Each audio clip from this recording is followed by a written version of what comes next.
itong si Bayani. Oh? Bayani Oh. ay nag-delete ng kanyang post. Ay! Sa loob ng bahay ni Kuya ba? Gaga, hindi. Ay, kuya? Bakla? Ah, Bakla ka ba, kuya? Tamerlane. Tamerlane. Ano? Tamerlane. Oh. Gaga.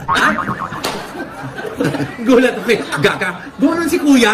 Bakla si Kuya. Eh, ito na nga kasi na yun si Bayani, nag-post. Dinilete. Ay, wala na nga. Dinilete. Ba't ano ba yan? Ano yung nasa video? Hindi kasi nga na, may video pinost si Bayani na nag-celebrate ng March celebrants yung pamilya Atayde. Oh. Si Tito Art tsaka si Ria. Tapos, napansin ng mga netizens, ba't wala daw si Min? Oh. Oh. So, nagko-comment yung mga netizens na baka hiwalay na. Ganun. So, nawala bigla yung video. Oo nga, nabasa rin natin yan sa PEP. Oo. Oo. Oo. Yes, sabi nila Tito Gorgie, di ba? Oo. Na yun nga, tinanong daw nila si Bayani kung may nag-utos ba sa kanya i-down yung post niya. Sabi ni Bayani, wala daw. Tapos tinanong nila, ba't wala si Maine? Sabi ni Bayani, may sakit daw.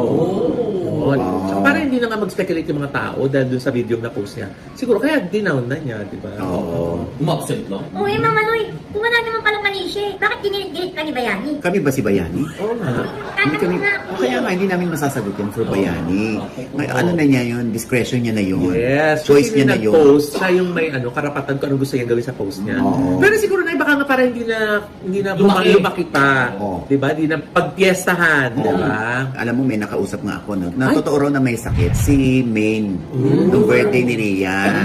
Kaya daw si Arjo, nag-dinner lang ng konti, chumika lang ng konti, at umuwi na rin nga. Dahil nga, may sakit si Maine. Ay, naman pala.